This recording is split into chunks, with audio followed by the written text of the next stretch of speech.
Hello, my fellow CS colleagues, and welcome to another CS Stories with your CSS nerd, Sarah B. Cruz. That's me. I am so excited for today's show, and I want to thank you all for joining me. I know the show is 2 times a month, and I really enjoy the interaction on LinkedIn and Facebook and Instagram, and I love seeing you guys practicing the tone of your voice in our industry. Even if it's typing, it still resonates and it has long-lasting staying power that I couldn't ask of more of you. Frankly, it's just phenomenal. Now, to just speak quickly about something that wasn't so phenomenal, one of my little flops this week. So this week, the person that I share my office with is on vacation. Good for them, except I am terrible at remembering my key. So I have been locked out of my office every day this week because I keep forgetting my key. Now, with that being said, I did put my key in the purse this time, so that shouldn't happen again tomorrow. But the silver lining behind that was I was actually able to do a lot of my work on the assembly tables with my fellow technicians, my fellow frontline colleagues, putting in the work, doing the assembly and decon dirtiness, and really interacting with them and them being able to see the type of work that I do to offer them the process improvements and SOPs that they need to really achieve patient safety. So little bits here and there, and it's important to recognize the flops, no matter how big or how small, and find the silver lining behind that. So not to keep you guys waiting, but it's going to get a little disruptive today. With that being said, I have Hank Balch from Beyond Clean joining us.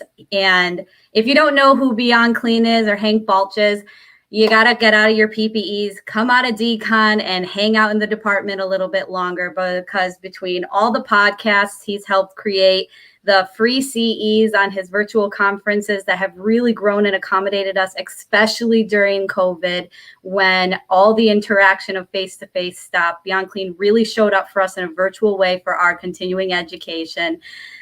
He is a phenomenal industry writer, and he comes and pops onto these shows here to reach out to his people, you, the frontline technicians. And I won't hold back any further. Let's bring him up. Hank, welcome to the show.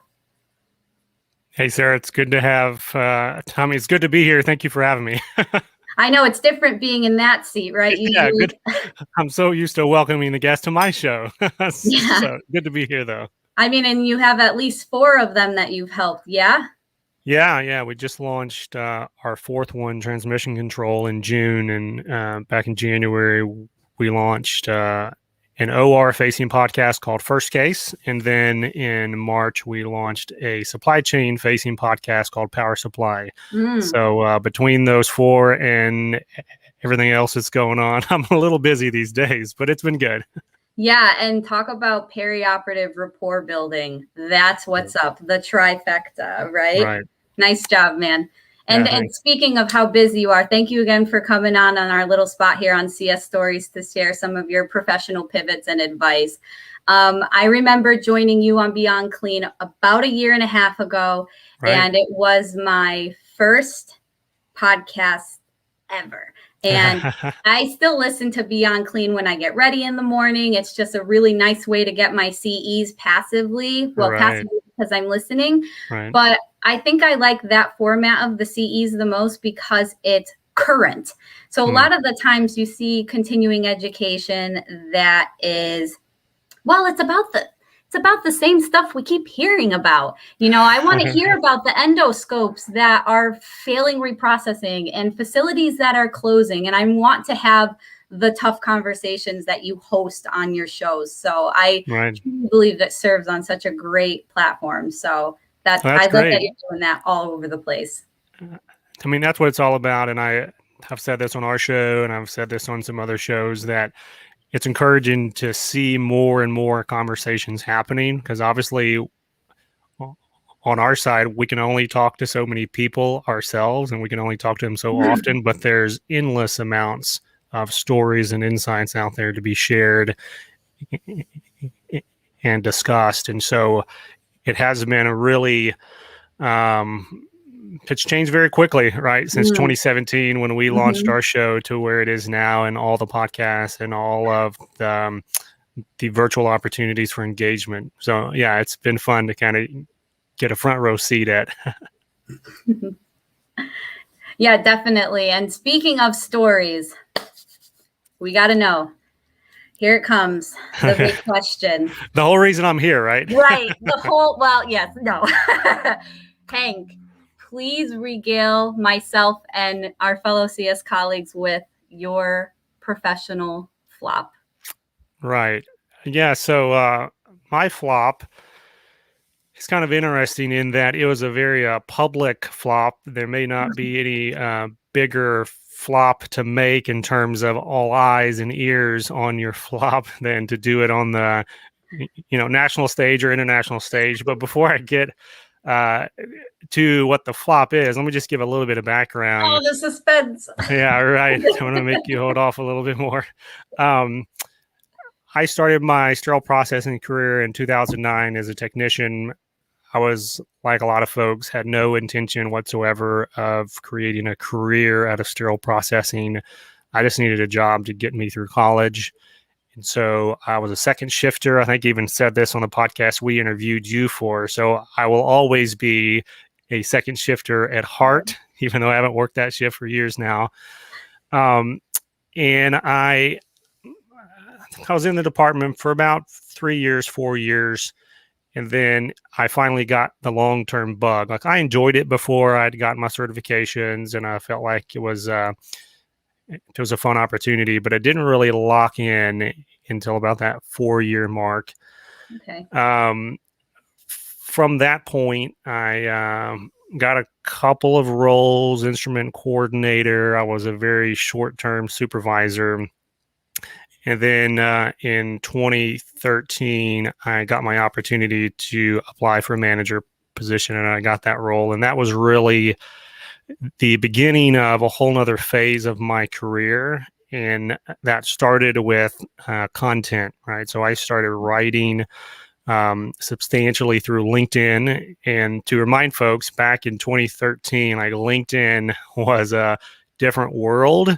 And it was a different world in the sterile processing space. There was not a sterile processing hashtag to follow on LinkedIn, right? There were not active conversations on a regular basis on LinkedIn around sterile processing. So that's how I kind of started my own personal brand, if you will, the blogging and communication through LinkedIn.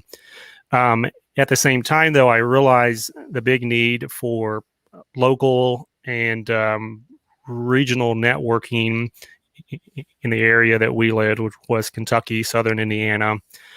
And so I got a couple of folks together, and we launched the Kentuckiana chapter, and I was the first president, the founding president of that ISHM chapter.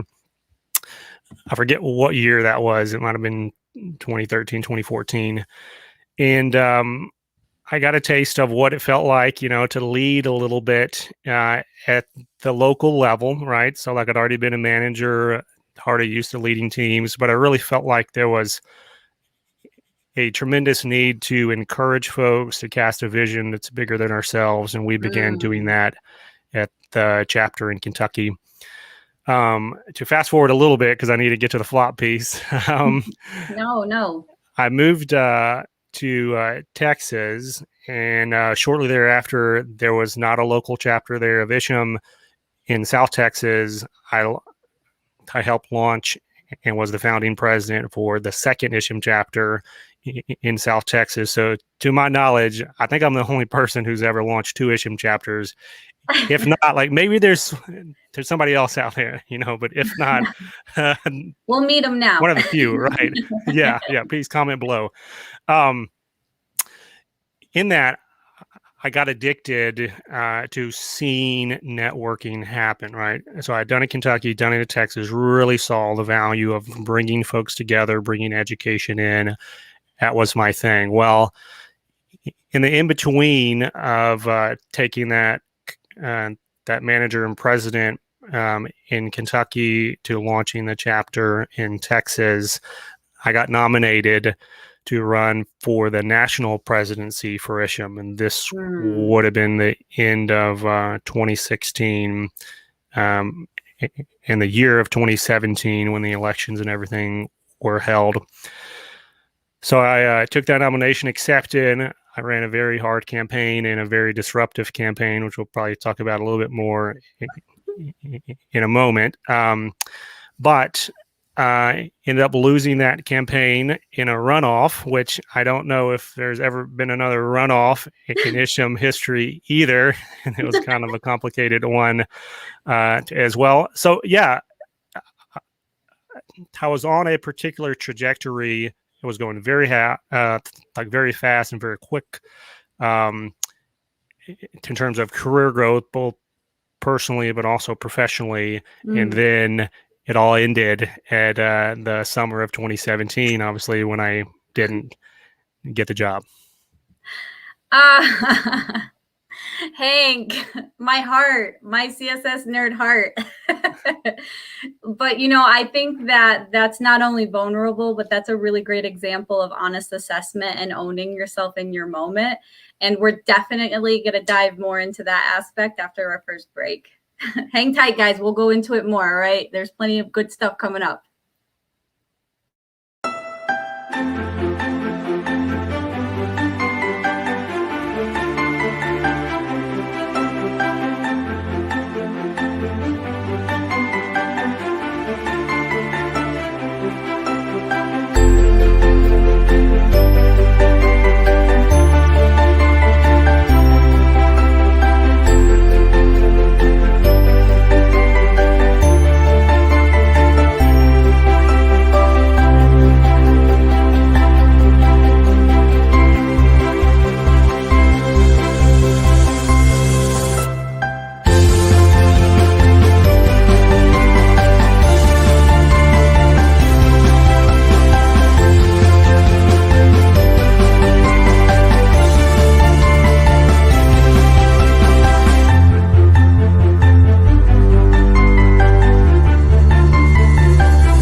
Hi, guys. Thanks for hanging out. So just to speak a little bit on Wild, what I learned during the pandemic, it is a phenomenal book. I have it in my locker. I read it during lunch, and it's one of those books you can take and pick up and open anywhere and know exactly what's going on and what they're talking about. Very similarly to Hank's Frontline book, that he is also a published author in that respect. So kudos, do yourself a favor, build your CSS nerd library and add those two books to it. Yeah. So there's not a lot of books out there, right? So to build your library, there's not a lot to choose from. So get the ones that are out there to get started, and then encourage some other folks to start writing. Oh my gosh, and tell me about it. I am all about the up and coming future industry writers. So, and especially making it easily accessible in the way that you do on all your different platforms and the articles to go. It really serves.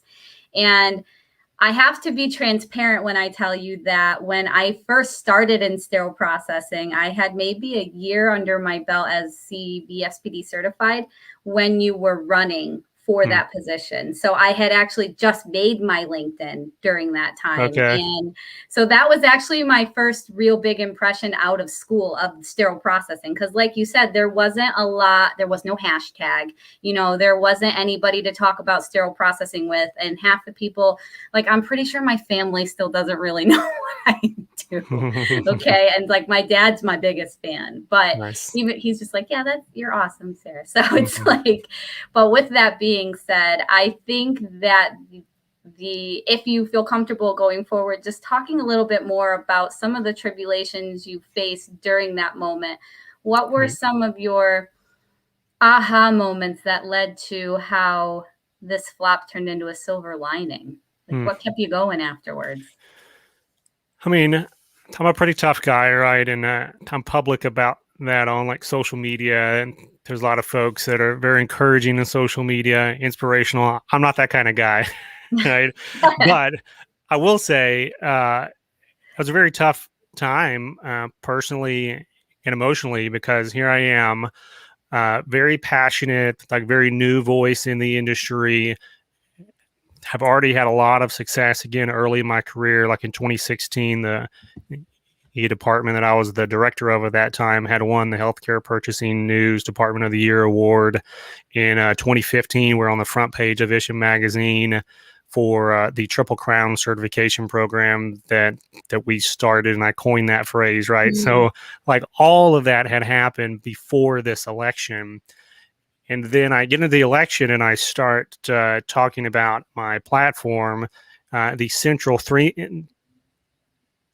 theme of which was compensation for technicians. Oof. And I got a tremendous amount of support at the grassroots level and a tremendous pushback from what I had thought, was this establishment, if you will, like to use political terminology. But I got a lot of pushback from a lot of the folks that I was surprised that they didn't support that opinion, or even the fact that I would put that in my platform. And so the kind of challenge, mental challenge in that time was, am I like completely off base? Am I missing something? Like, why are people so upset and mad that I would bring up compensation in the context of running for OSHA presidency? And so, yeah, there was issues with bylaws during that thing because I kind of came out of left field. Like, no one really knew me in the OSHA organization. I was a black horse, if you will.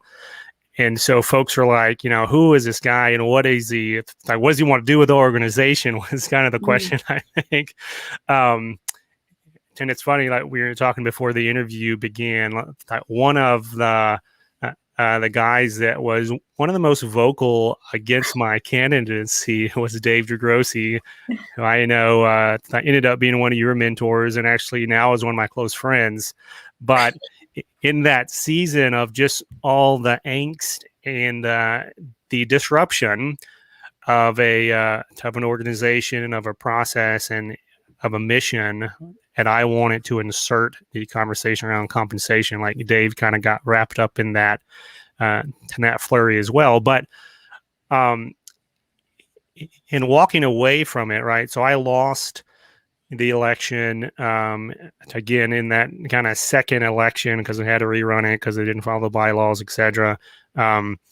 And probably 3-4 weeks later, I get a message through LinkedIn from this guy named Justin Poulin, who I had never heard of before, didn't know him from Adam.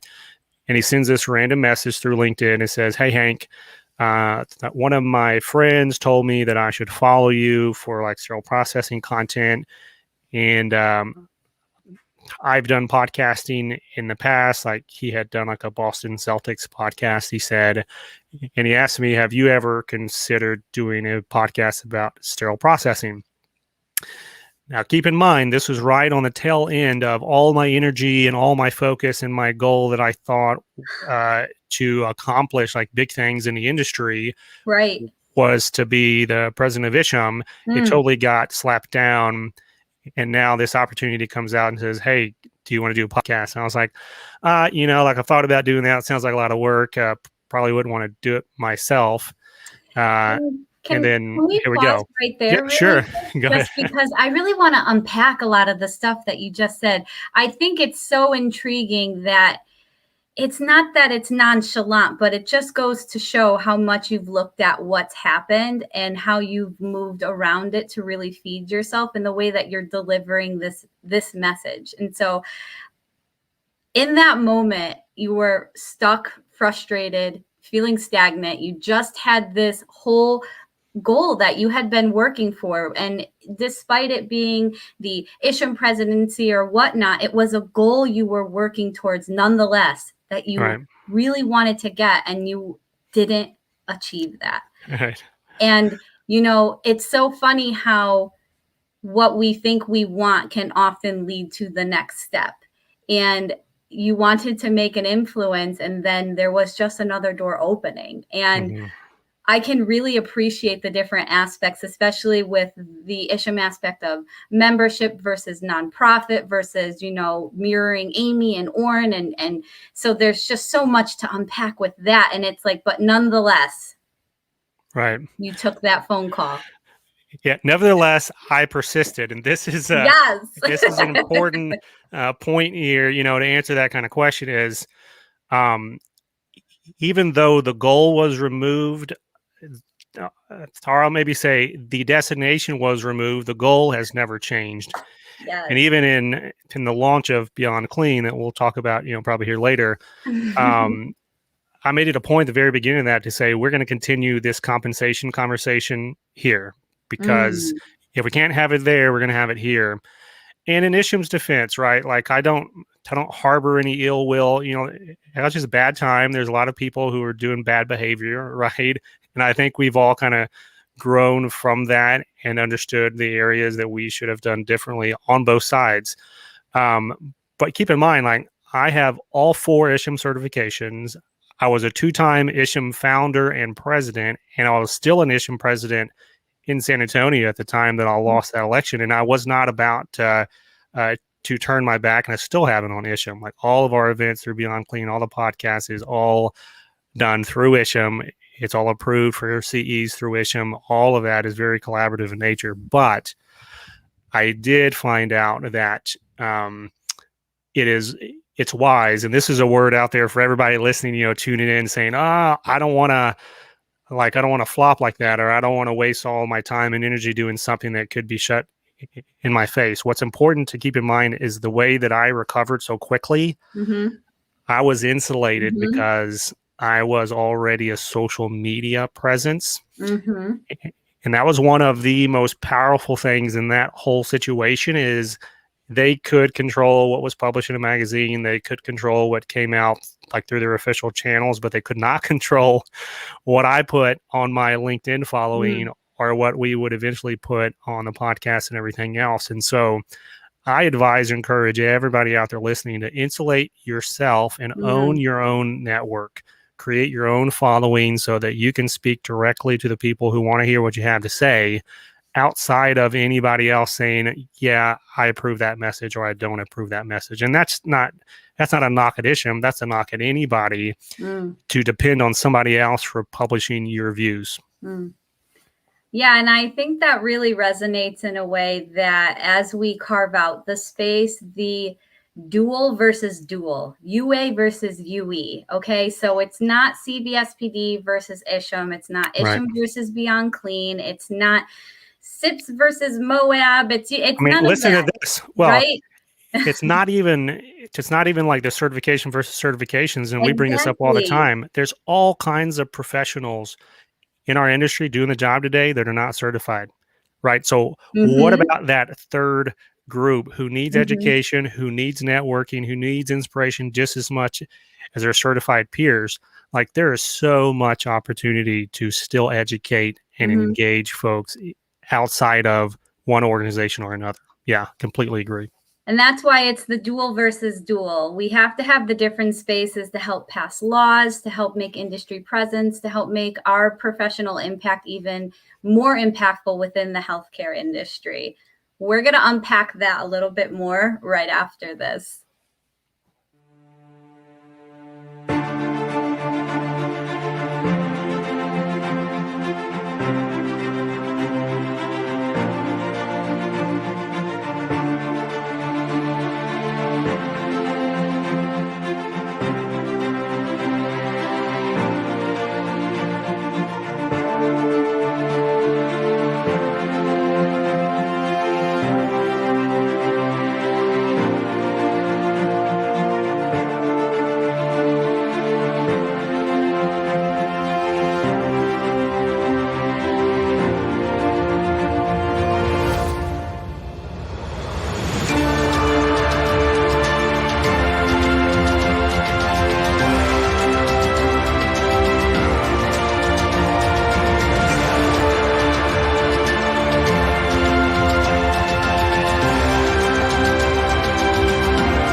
All right, guys. I know. Can you believe how fast the half hour goes by?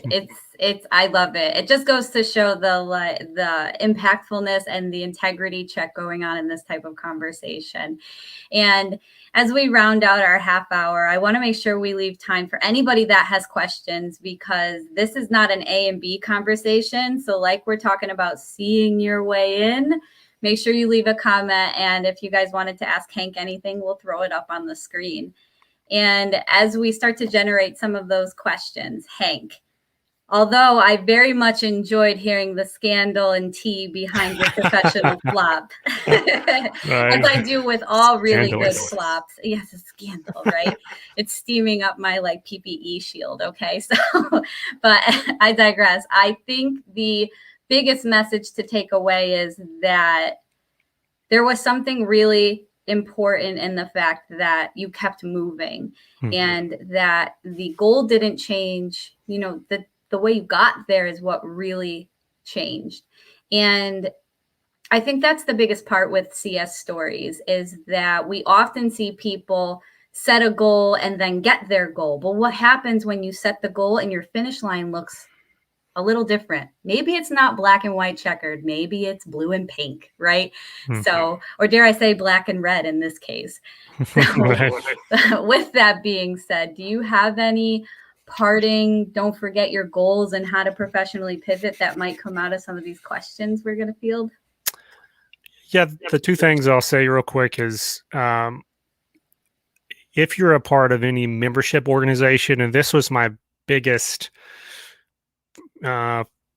frustration maybe with that flop, is I was a member, and as a member of an organization, you should have a voice. And I through the situation, my voice was in a number of ways, stifled and disagreed with, to the point of we don't want to hear it anymore. Right? But I want to encourage folks, because I have not given up on Isham, right? And the people who work with us and the people that we partner with, like, we still see Isham as a huge value add to the industry. And I want to encourage members out there. It can be easy. Like, if you feel like your voice is not being heard, it can be easy to say, okay, I give up, I'm done. I did not do that. And I want everyone out there who's a part of a membership organization to keep in mind, you deserve a platform to share your voice. They may not have to listen and do what you say, right, but they do have to respect that platform and voice. That's number one. Two, the goal and the destination and that kind of distinction that we put out there, those things do change. And they change with more exposure to what the goal actually would look like, or what the destination. Like, I thought that I wanted something, but I am so glad, right? Like, looking back, like, I am in a place that I'm extremely happy, extremely fulfilled. I get to do creative things every single day. It's an amazing opportunity that flop has really opened up to me.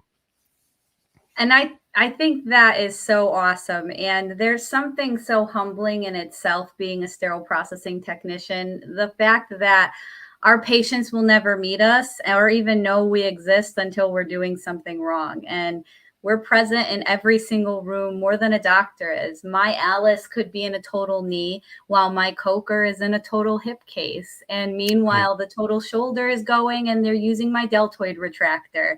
A doctor can't do that. Only a sterile processing tech can. So I just think it's important that we carry that message of delineation, not only in our professional space, but how we present ourselves professionally, with a hard stop for honest assessment and goal assignment. So that's really awesome.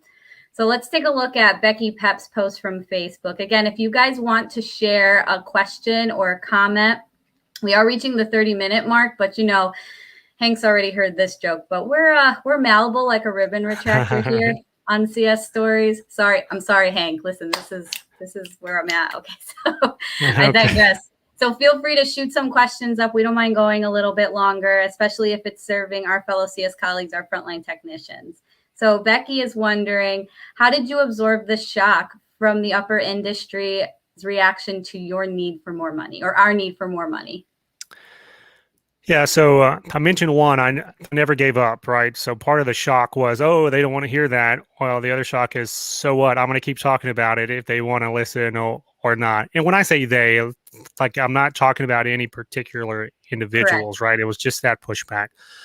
But secondly, and this is more on like the mental side of things, I had a couple of friends throughout that whole process that had my back, that totally understood. Like I didn't even have to interpret an email or like a press release or whatever. Like they would see it and say, "Oh, Hank, like look at what's happening here. Like they're misrepresenting this, or like that's totally not what happened there, or whatever."